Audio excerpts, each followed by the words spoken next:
नमस्कार मित्रों, आपका स्वागत है न्यूराइज क्लासेस पर। आशा करते हैं आप सभी लोग अच्छे होंगे। आइए बात करते हैं जीके जी इस पे जो प्रीवियस में क्वेश्चन पूछे गए हैं और जो आगामी परीक्षाओं के लिए महत्वपूर्ण हो सकते हैं। आइए उन पर चर्चा करेंगे, साथ में कुछ महत्वपूर्ण फैक्ट भी जानेंगे और साथ में करंट अफेयर भी जानेंगे। और आपको ये भी बताया जाएगा कि जीके जीएस जो है कहाँ से तैयार की जाती है और परीक्षाओं में किस तरीके से प्रश्न पूछे जाते हैं। आइए बात करते हैं। तो यहाँ पे प्रश्न पूछा गया है, उत्तर प्रदेश दिवस किस तिथि को मनाया जाता है। तो यहाँ पे प्रश्न दिया है कि उत्तर प्रदेश दिवस जो है वो किस तिथि को मनाया जाता है। हाल ही में मनाया गया है। देखिए, जब भी कोई परीक्षा आयोजित की जाती है उससे पहले के जो दिवस मनाए जा चुके होते हैं वही दिवस पूछे जाते हैं। तो यहाँ पे जो है पूछा गया उत्तर प्रदेश का दिवस। तो उत्तर प्रदेश दिवस जो मनाया जाता है वो 24 जनवरी को मनाया जाता है। ठीक है, 24 जनवरी को मनाया जाता है। और 24 जनवरी को दो महत्वपूर्ण दिवस और मनाए जाते हैं। कौन कौन से मनाए जाते हैं? तो एक तो दिवस मनाया जाता है राष्ट्रीय बालिका दिवस मनाया जाता है। ठीक है, राष्ट्रीय बालिका दिवस इसी दिन होता है। और दूसरा जो होता है अंतर्राष्ट्रीय शिक्षा दिवस भी होता है। तो ये जो है 3 दिवस 24 जनवरी के मनाए जाते हैं। फिर दूसरी एक महत्वपूर्ण ये बन जाता है कि 26 जनवरी को क्या मनाया जाता है? 26 जनवरी को जो है गणतंत्र दिवस मनाया जाता है। ठीक है, गणतंत्र दिवस। फिर बात करते हैं 25 जनवरी को। तो 25 जनवरी को जो है मतदाता दिवस मनाया जाता है। क्या मनाया जाता है? मतदाता दिवस मनाया जाता है। मतदाता दिवस कब से प्रारंभ होता है? तो 25 जनवरी 1950 को जो है निर्वाचन आयोग की स्थापना होती है, तब से जो है मतदाता दिवस मनाया जाता है। ठीक है, फिर बात करते हैं यहाँ पे 23 जनवरी दिया है। तो 23 जनवरी की अगर बात करते हैं तो ये जो है पराक्रम दिवस के रूप में मनाया जाता है। ठीक है, पराक्रम दिवस के रूप में मनाया जाता है। किसकी जयंती होती है? तो नेताजी सुभाष चंद्र जी की जयंती होती है। याद रखिए, पराक्रम दिवस के रूप में मनाया जाता है। और ये जो है 2021 से प्रारंभ हुआ पराक्रम दिवस के रूप में मनाया जाए, भारत सरकार ने घोषणा की है। ठीक है, और जो महत्वपूर्ण दिवस बन जाते हैं जनवरी में, तो एक तो दिवस पूछा जा सकता है कि 12 जनवरी को। तो 12 जनवरी को जो है राष्ट्रीय युवा दिवस। ठीक है, राष्ट्रीय युवा दिवस मनाया जाता है, राष्ट्रीय युवा दिवस। फिर पूछा जा सकता है कि 9 जनवरी में। तो 9 जनवरी में अगर बात करते हैं तो 9 जनवरी में जो है प्रवासी भारतीय दिवस जो है मनाया जाता है। और हाल ही में जो है 18वां प्रवासी भारतीय दिवस सम्मेलन भी मनाया गया था। कहाँ पे? तो ये जो उड़ीसा की राजधानी भुवनेश्वर में। तो याद रखिए, ये दिवस इसलिए मनाया जाता है जो है 9 जनवरी 1915 में साउथ अफ्रीका से जो महात्मा गांधी वापस आए थे उनकी जो है स्मृति में मनाया जाता है। फिर और दिवस पूछा जाता है कि जो है 30 जनवरी में। तो 30 जनवरी में जो है शहीद दिवस मनाया जाता है। 30 जनवरी को क्या मनाया जाता है? तो शहीद दिवस मनाया जाता है। किसकी पुण्यतिथि होती है? तो महात्मा गांधी जी की पुण्यतिथि होती है। ठीक है, शहीद दिवस मनाया जाता है। ठीक है, इतनी जनवरी के दिवस महत्वपूर्ण बन जाते हैं। फिर उसके अलावा यहाँ पे बात करते हैं कि 2 फरवरी में जो हाल ही में मनाए गए हैं तो उसमें भी चर्चा कर लेते हैं। 2 फरवरी में क्या मनाया जाता है? तो विश्व आर्द्रभूमि दिवस मनाया जाता है। ठीक है, विश्व आर्द्रभूमि दिवस। और फिर बात करते हैं 28 फरवरी में। तो 28 फरवरी में क्या मनाया जाता है? तो 28 फरवरी में अगर बात करते हैं तो ये जो है विज्ञान दिवस मनाया जाता है। फिर बात करते हैं जो मनाए गए दिवस हैं। और फिर बात करते हैं 8 मार्च में। तो 8 मार्च में जो अंतर्राष्ट्रीय महिला दिवस मनाया जाता है। ठीक है, अंतर्राष्ट्रीय महिला दिवस मनाया जाता है। जो हाल ही में मनाया गया है वही दिवस पर चर्चा करते हैं। ठीक है, तो यहाँ पे ये दिवस महत्वपूर्ण बन जाते हैं। अब यहाँ पे उत्तर प्रदेश की स्थापना जो है कब हुई थी? तो 24 जनवरी में हुई थी। अब यहाँ पे बात करते हैं कि उत्तर प्रदेश की बात आई तो उत्तर प्रदेश का हाल ही में बजट पेश किया गया था। ठीक है, उत्तर प्रदेश का हाल ही में बजट पेश किया गया। तो ये भी महत्वपूर्ण बन जाता है कि उत्तर प्रदेश का हाल ही में बजट पेश किया गया। और उत्तर प्रदेश की जो अर्थव्यवस्था है, ठीक है, वो दूसरे नंबर पर आ गई। पहले नंबर पर जो है महाराष्ट्र की है और दूसरे नंबर पर जो उत्तर प्रदेश की आ गई। और इस बार का उत्तर प्रदेश का सबसे बड़ा बजट पेश किया गया और दूसरे नंबर पर अर्थव्यवस्था आ गई है। अगर बात करते हैं जो योगी जी हैं, उत्तर प्रदेश के जो सीएम हैं आदित्यनाथ योगी, उन्होंने कहा है कि 2016 और 17 में जो थी इसकी अर्थव्यवस्था 6वें स्थान पे आती थी और इस बार जो है दूसरे स्थान पे आ गई। ठीक, इतनी बात याद रखिएगा। और जो शुभांशु शुक्ला जी हैं, जो नासा ने चयनित किया है उनको अंतरिक्ष यात्री के रूप में, और शुभांशु शुक्ला जो हैं वो लखनऊ के हैं, इसलिए भी महत्वपूर्ण बन जाता है उत्तर प्रदेश के बारे में। ठीक है, आपको इतनी चीज़ याद रखनी है। आइए अगले प्रश्न की बात करते हैं। यहाँ पे अगला प्रश्न दिया है, भारत में वैदिक सभ्यता नदी के किनारे विकसित हुई थी। तो यहाँ पे बताना है जो वैदिक सभ्यता है वो किस नदी के किनारे जो है विकसित हुई थी। तो यहाँ पे तापी दिया है, गोदावरी दिया है, नर्मदा दिया है और सरस्वती दिया है। तो ये जो वैदिक सभ्यता की जब बात आती है तो आपको सरस्वती नदी याद रखना है। और सबसे जो ऋग्वेद है उसमें सबसे पवित्र नदी सरस्वती को माना गया है। ठीक है, अब यहाँ पे बात करते हैं वैदिक सभ्यता की। तो इसका विकास जो है बात करते हैं तो 1500 ईसा पूर्व से और 600 ईसा पूर्व तक माना जाता है। ठीक है, आइए आगे बात करते हैं अगले प्रश्न की। तो यहाँ पे अगला प्रश्न दिया, निम्नलिखित में से कौन सा कथन कांग्रेस के कराची सत्र 1931 के संदर्भ में सही है। तो आइए जानते हैं। तो यहाँ पे कथन ये दिया है, गांधी इरविन संधि की पुष्टि हुई थी। फिर बी दिया है, महात्मा गांधी ने अधिवेशन की अध्यक्षता की थी। ठीक है, फिर भारत छोड़ो प्रस्ताव पारित किया गया था। इस आयोजन में खिलाफत आंदोलन आरंभ किया गया था। तो यहाँ पे बात करते हैं, देखिए इस अधिवेशन की अध्यक्षता की बात करते हैं तो ये अधिवेशन की अध्यक्षता सरदार वल्लभ भाई पटेल ने की थी। तो ये कथन नंबर 2 तो गलत हो जाता है। इसमें जो है भारत छोड़ो प्रस्ताव नहीं पारित किया गया था। ठीक है, इसमें भारत छोड़ो प्रस्ताव नहीं पारित किया गया था, बल्कि इसको जो है जो हमारे फंडामेंटल राइट हैं, ठीक है, फंडामेंटल राइट हैं और फंडामेंटल ड्यूटी हैं, इनको जो है स्वीकार किया गया था इसमें। ठीक है, प्रस्ताव को स्वीकार किया गया था। फिर उसके अलावा यहाँ पे बात करते हैं खिलाफत आंदोलन आरंभ नहीं हुआ था। तो ऑप्शन नंबर हो जाएगा ये वाला हो जाएगा। ठीक है, ये वाला ऑप्शन हो जाएगा। और यहीं पे जो है ये भी पूछा जा सकता है कि जो कराची अधिवेशन हुआ था उसमें जो है किसको जो है स्वीकार किया गया था। तो जो भी प्रस्ताव थे फंडामेंटल राइट के, फंडामेंटल ड्यूटी के, इसको जो है स्वीकार किया गया था इस अधिवेशन में। और इसी अधिवेशन में जो है पूर्ण स्वराज्य की मांग की गई थी। ठीक है, याद रखिएगा। तो आपको इतनी चीज़ें याद रखनी है। इसकी अध्यक्षता पूछी जा सकती है तो सरदार वल्लभ भाई पटेल ने की थी। अगला प्रश्न दिया है, पूर्ण स्वराज पार्टी की स्थापना द्वारा की गई थी। तो किसके द्वारा की गई थी तो ये बताना है। यहाँ पे भीमराव अंबेडकर तथा सरदार वल्लभ भाई पटेल दिया है, मोतीलाल नेहरू, चित्तरंजन दास दिया है, सुखदेव एवं राजगुरु दिया है, अरुणा आसफ अली और सुभाष चंद्र बोस दिया है। तो इसका जो राइट आंसर हो जाएगा वो आंसर नंबर बी वाला हो जाएगा, मोतीलाल नेहरू, चित्तरंजन दास जी ने की थी।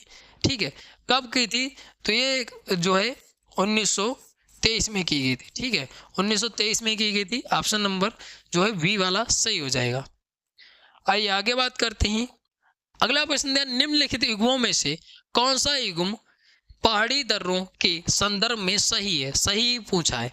तो यहाँ पे रोहतांग सिक्किम दिया है, लिपुलेख उत्तराखंड दिया है, बोमडीला हिमाचल प्रदेश दिया है, नाथुला अरुणाचल प्रदेश दिया है।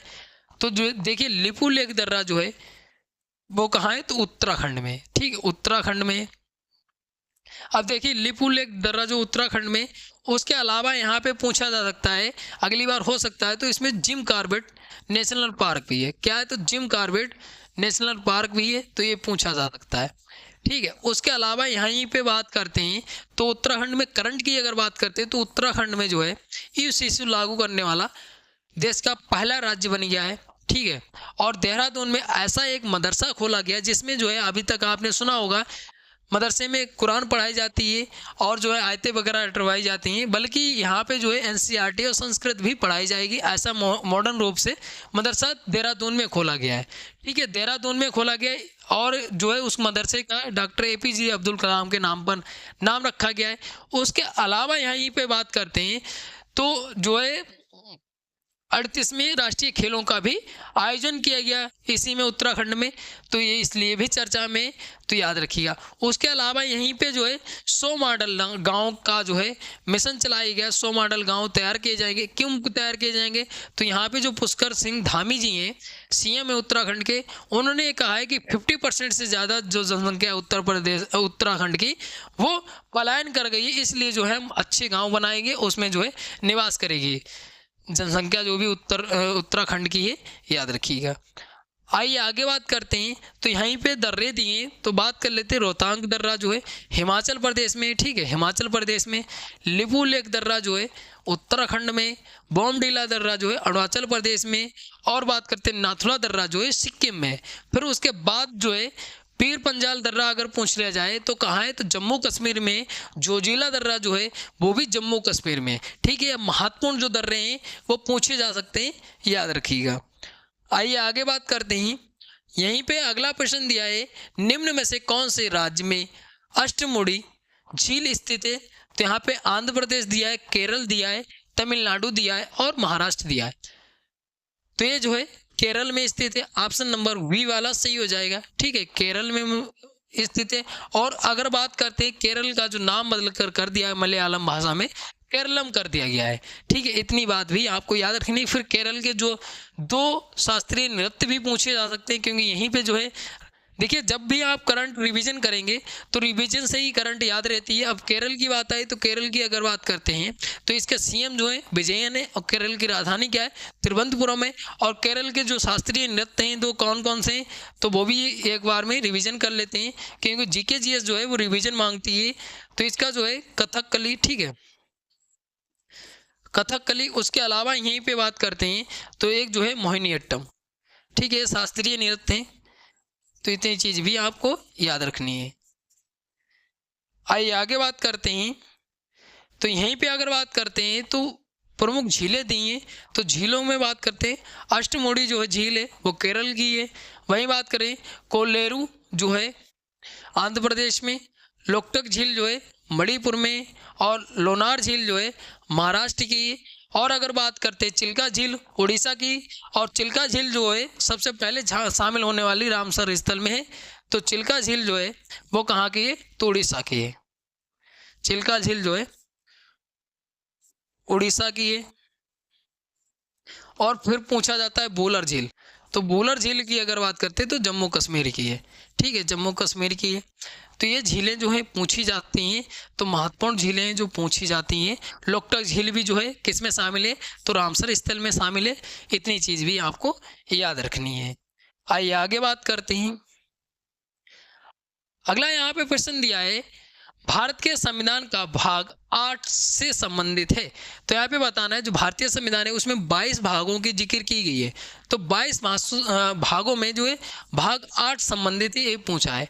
तो यहाँ पे दिया है राज्य दिया है, नगर पालिकाओं दिया है, केंद्र शासित प्रदेश दिया है और पंचायतों दिया है। तो यहाँ पे बात करते हैं तो ये जो संबंधित है वो किससे संबंधित है?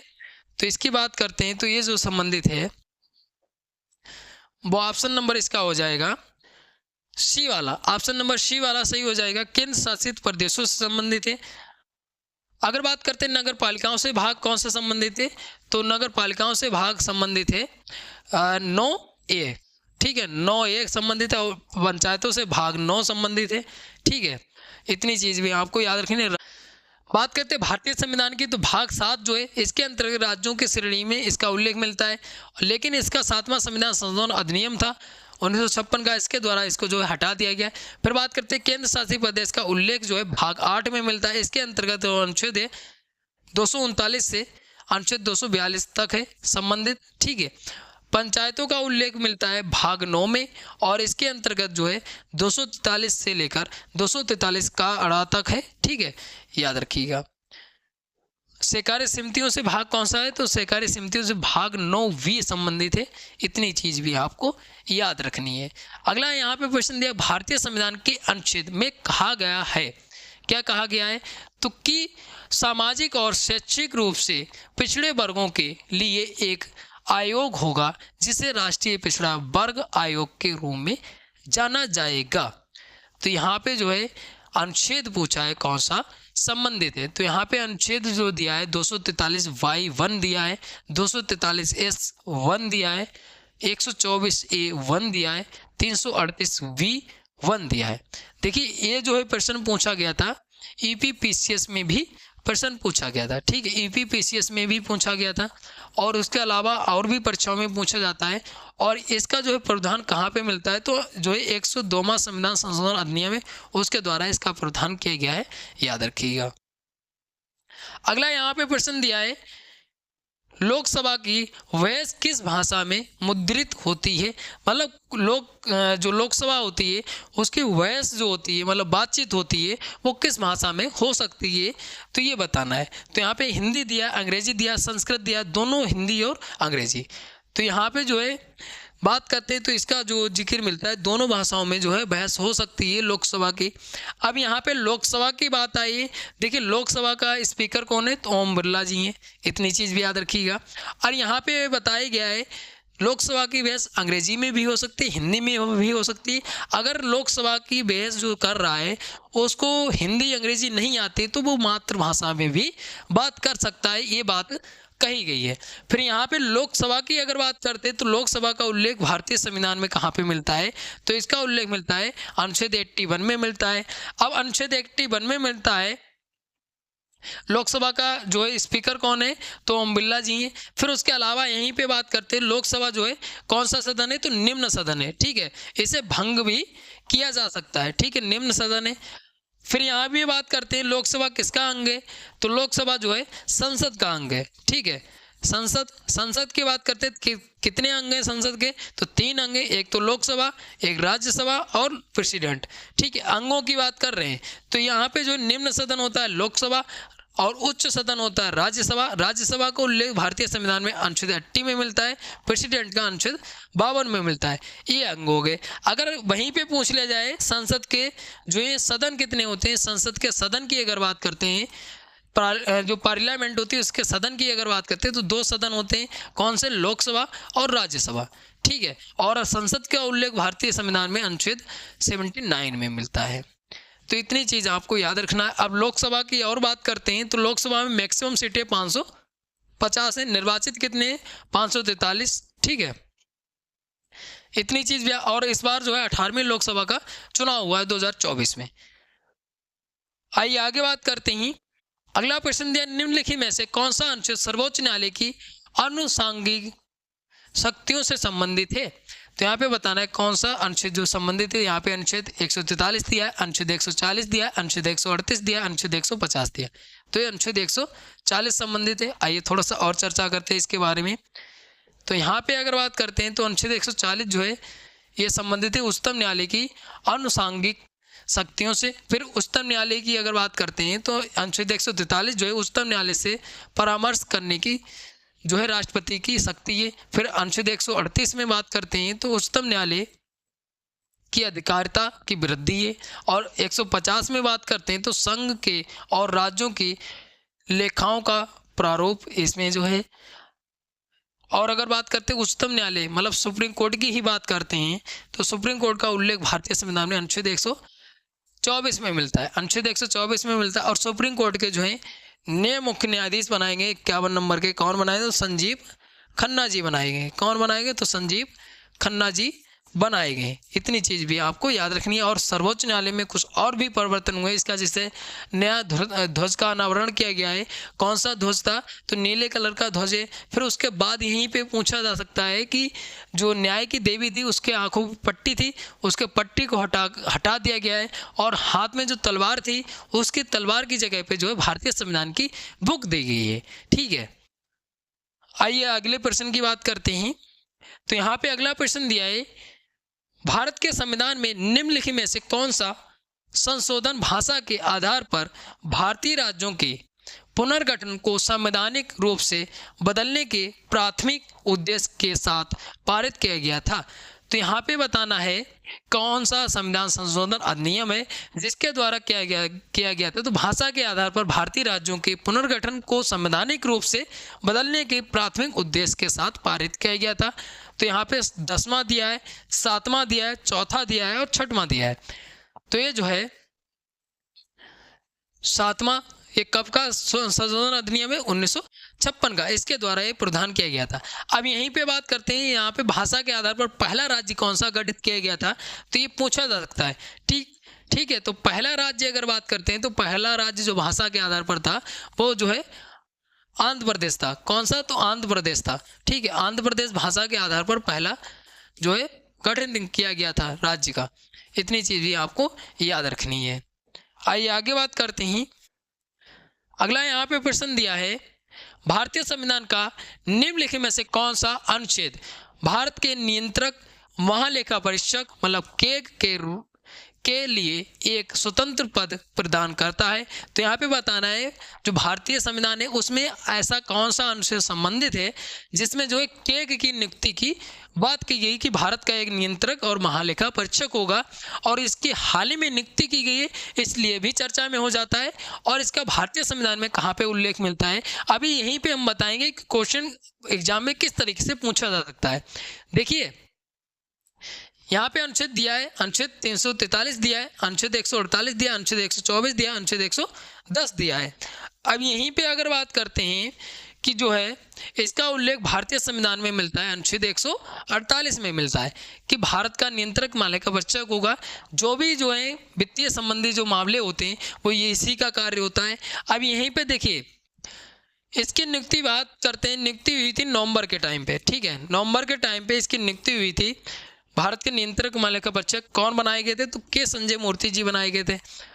के संजय मूर्ति जी बनाए गए थे। अब देखिए जब भी आयोग परीक्षा बनाता है तो जो करंट पूछता है, ठीक है, जो करंट पूछता है वो कहाँ की पूछता है? 2 महीने पहले की करंट नहीं पूछेगा। जब जैसे मान लीजिए आपका पेपर है अप्रैल में, तो मार्च का और फरवरी का करंट अफेयर नहीं पूछेगा। अब देखिए दिसंबर में जो यूपीपीसीएस की परीक्षा हुई थी, 22 दिसंबर को जो यूपीपीसीएस की परीक्षा हुई थी, ठीक है, उससे पहले नवंबर में इसकी नियुक्ति की गई थी। अब यहाँ पे जो है नियुक्ति तो नहीं पूछी जा सकती थी क्योंकि 2 महीने का करंट नहीं पूछा जाता उससे पहले का। अब यहाँ पे उसने क्या पूछा था, अब आप कह भी नहीं सकते, तो उसने ये पूछ लिया था कि भारतीय संविधान में नियंत्रक महालेखा परीक्षक का उल्लेख कहाँ पे मिलता है। अब इसका पहले ही उल्लेख मिलता है। अब देखिए जब भी आप कोई भी करंट का मुद्दा पढ़ें या आप जीके जीएस पढ़ें, ठीक है, पहली बात तो आप करंट पढ़िए, और करंट के जो 3 पहलू होते हैं, एक तो आप जियोग्राफी, ठीक है, भौगोलिक, और एक राजनीतिक मतलब पॉलिटी उसकी, और एक जो है क्या होता है तो एक मतलब हिस्टोरिकल, जो हिस्टोरिकल रही है, और इकोनॉमी भी पढ़ लीजिए। उसकी जो है इकोनॉमी, जियोग्राफी, पॉलिटी और हिस्ट्री और इकोनॉमी, ये चारों चीज़ें आप उसके पहलू पढ़ लीजिए जो करंट का मुद्दा है। उसके बाद आपको जीके जीएस में पढ़ने की आवश्यकता नहीं पड़ेगी। जो भी प्रश्न बनता है स्टैटिक का भी, वो प्रश्न करंट से रिलेटेड ही बनता है, ठीक, क्योंकि यहाँ से हम अंदाज़ा लगा सकते हैं क्योंकि ये जो है अनुच्छेद पूछा गया था यूपीपीसीएस में। ठीक है, वैसे जो है इलाहाबाद हाईकोर्ट का जो पेपर हुआ था उसमें भी अगर बात करते हैं तो उसमें जो है क्या पूछा गया था, हाल ही में नियुक्तियां की गई थी 5 राज्यों के राज्यपालों की, मतलब गवर्नर की नियुक्ति की गई थी। अब वो प्रश्न तो नहीं करंट का पूछा जा सकता क्योंकि 1 महीने पहले ही नियुक्ति हुई थी परीक्षा से। अब वो उसने क्या बनाया था प्रश्न आयोग ने, उसने पूछा था भारत की प्रथम महिला राज्यपाल कौन रही थी, क्योंकि देखिए राज्यपाल से उसने प्रश्न बनाया। अब आप बोल भी नहीं सकते एक स्टैटिक का, लेकिन राज्यपाल का ही क्यों पूछा, और भी पूछ सकते, क्योंकि उसने सोचा था कि बच्चे ने जो है राज्यपाल के बारे में पढ़ रखा होगा तो उसकी जो है हिस्ट्री भी पढ़ रखी होगी, इसलिए उसने वो प्रश्न बनाया था। तो हमेशा ध्यान रखिए जो भी करंट का मुद्दा होता है उसी से रिलेटेड आप जीके जीएस पढ़िए तो आपका जो है जीके जीएस में कोई भी प्रॉब्लम नहीं होगी। ठीक है, आइए आगे बात करते हैं। अगला यहाँ पे प्रश्न दिया है, राष्ट्रीय हाइड्रोजन मिशन कब शुरू किया गया था? तो यहाँ पे बताना राष्ट्रीय हाइड्रोजन मिशन जो है कब शुरू किया गया था। तो यहाँ पे दिया है 2 अक्टूबर 2020 को, 26 जनवरी 2019 को, 15 अगस्त 2021 को और 1 जनवरी 2022 को। तो ये जो है 15 अगस्त 2021 में शुरू किया गया था। ऑप्शन नंबर सी वाला सही हो जाएगा। ठीक है, अगर पूछ लिया जाए यहीं पे ग्रीन हाइड्रोजन मिशन कब शुरू किया गया, 2023 में शुरू किया गया था। ठीक है, आइए आगे बात करते हैं। अगला यहाँ पे प्रश्न दिया है, अमर्त्य सेन को अर्थशास्त्र का नोबेल पुरस्कार किस वर्ष मिला? तो यहाँ पे बताना किस वर्ष मिला था। तो 1998 दिया है, 2004 दिया है, 1997 दिया है और 1993 1999 दिया है। तो ये दिया गया था वो 1998 में दिया गया था, ठीक है। प्रथम बार इन्होंने ही प्राप्त किया था, भारतीय प्राप्त करने वाले थे। अब यहीं पे बात करते हैं, ठीक है, यहीं पे बात करते हैं कि जो अर्थशास्त्र है, अर्थशास्त्र का जो है नोबेल पुरस्कार बाद में स्टार्ट होता है। आपको कमेंट करके बताना अर्थशास्त्र की जो है स्थापना, नोबेल पुरस्कार की स्थापना कब हुई थी। अब यहीं पे बात करते हैं नोबेल पुरस्कार की। तो हाल ही में अगर आपने मेरी करंट की वीडियो देखी होगी तो आपको पता होगा कि जो है नोबेल शांति पुरस्कार की जो है नाम नामित किए गए, नाम लिए गए, 338 नाम लिए गए, जिसमें से सबसे महत्वपूर्ण जो नाम आप चर्चा में हमेशा सुनते हैं कौन सा, तो ट्रंप जी का भी नाम लिया गया है, ठीक है, ट्रंप जी का। तो उसमें जो 338 नामों में ट्रंप जी का भी नाम शामिल है, कौन से, तो नोबेल शांति पुरस्कार में। इसमें 244 व्यक्तियों को और 94 जो है संगठन को इसमें शामिल किया गया है, ठीक है। उसके अलावा यहीं पे जो है इसकी घोषणा जो है नोबेल पुरस्कार की घोषणा जो अक्टूबर के टाइम पे की जाती है और इसके 10 दिसंबर को जो अल्फ्रेड नोबेल हैं उनकी पुण्यतिथि पर इसको वितरित किया जाता है, ठीक है। फिर यहीं पे बात करते हैं 1999 दिया है, एक डेट ये महत्वपूर्ण बन जाती है 1999। तो 1999 में जो है इन्हीं को भारत रत्न दिया गया था, ठीक है। जो भारत का सर्वोच्च नागरिक सम्मान है भारत रत्न, 1999 अमर्त्य सेन को दिया गया था। अब यहीं पे जो है अब भारत रत्न की बात आए तो भारत रत्न का स्टार्टिंग जो होता है 1954 में होता है, ठीक है। और भारत रत्न अभी तक जो है 53 लोगों को दिया जा चुका है, ठीक है। इतनी चीज़ भी याद रखिए।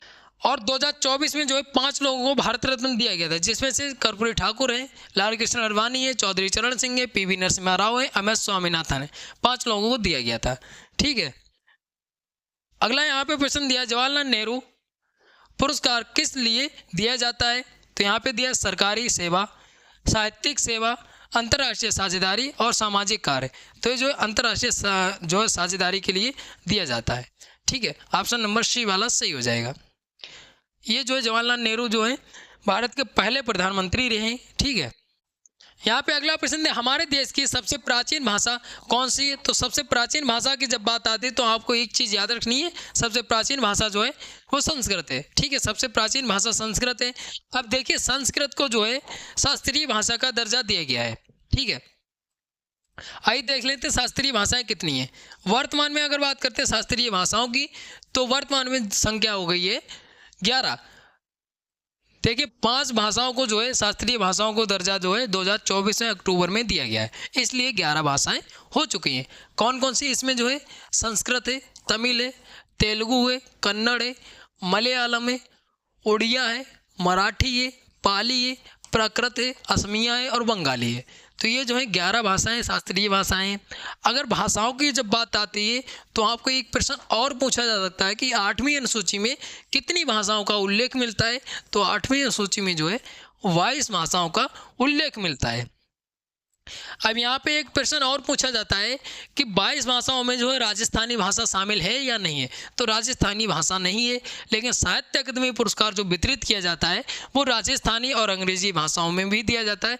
कुल मिला के जो है 24 भाषाओं में साहित्य अकादमी पुरस्कार दिया जाता है, लेकिन 22 भाषाएं ये और जो है राजस्थानी और अंग्रेजी भाषा में भी दिया जाता है। टोटल 24 भाषाओं में दिया जाता है। 8वीं अनुसूची में 22 भाषाओं का ही जिक्र मिलता है, जिसमें जो है क्या बात है तो 21वें संविधान संशोधन और 71वें संविधान संशोधन और एक जो है 91 बार